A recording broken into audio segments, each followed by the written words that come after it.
Any of these roles all involved a great deal of thought and a great deal of collaboration and conversation. Sarah is one of those people where she goes, I wonder what they're interested. Onto the soundstage the day of the tests, he was singing God, I Hope I Get It from a chorus line as we walked in, and laughing and in great spirits and completely at ease.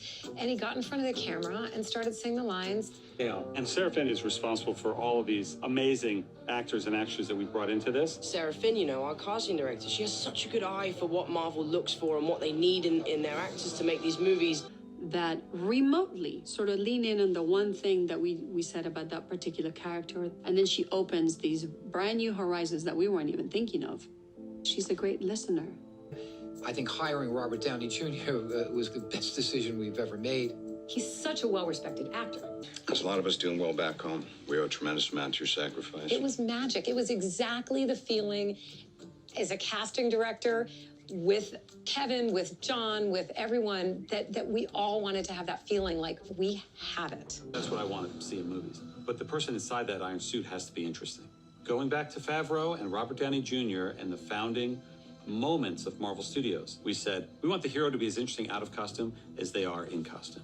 I assure you the day weapons are no longer needed to keep the peace all happily transist to manufacturing bricks and beams for baby hospitals, making hemp pants and the like. But until that time, can I get you a drink? That we wanted. And I don't think at that point Scarlett had done a lot of stunt work or action as an actress. I had been a fan of Karen. She came and she had auditioned for Agent 13 in Captain America. Find this. That thrift store I thought you liked. Sebastian Stan had auditioned for Captain America, but we felt there was a bit of darkness there. He ended up being Bucky. Tom Holland went through many auditions with me on tape because he was shooting something, having notes. So he was definitely someone who was emerging. But I think that it was his screen test with Downey that was really the game changer. I think that was really the turning point in the casting process. We're going to see who inhabits the character in the most exciting way. And that was what helped us find it. Basically asking him not to hit me with it. I had seen Tom, so I knew the caliber of talent he had, and I also knew he was a dancer. Sarah Finn has a knack for finding and discovering talent. Who else knows? Who knows? No, nobody. Not even your actually kind of hot aunt? Hey, no. She knew she'd freak out. And when she freaks out, I freak out. And trust me, it's not good.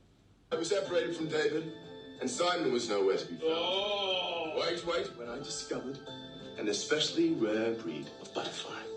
You can see the early sides that we used for someone like Tom Hiddleston, who auditioned for Thor and ended up playing Loki, who really came off the West End in London. I'm lost. And moved into Thor to be the villain. People that bring a sense of joy to their work.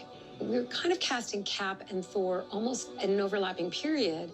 And there was something so interesting, and it wasn't quite a fit, but there's something so endearing. Yes, sir. He has so much heart. So she came in and auditioned. The disdain that brims in you for our way of life, but I am at my brink. And Karen having kind of this cherubic beauty mixed with the darkness that she was able to convey. He came in, if you can believe it, and auditioned for Drax. He played him like a king. From that day, every cell in my body united in one single purpose of one day destroying the man who took everything from me. He did an audition for Captain America. We're already devising a strategy. Yeah, and by the time you do, Jimmy could be dead. How do you know he isn't already? Well, I don't. I'm not going to sit around here and wait for someone to tell me. It's a cassette compilation tape. My mom used to make these for me. Within 10 seconds, James turned around and looked at me, and I'll get emotional because it's one of those moments that you dream about. He looked at me and he said, he's the guy. He absolutely played him with this ferocity and this dignity and this regalness that was not right for Drax. We were talking to her today, looking at, 40 cast members who are also perfectly cast and so well suited to work with each other.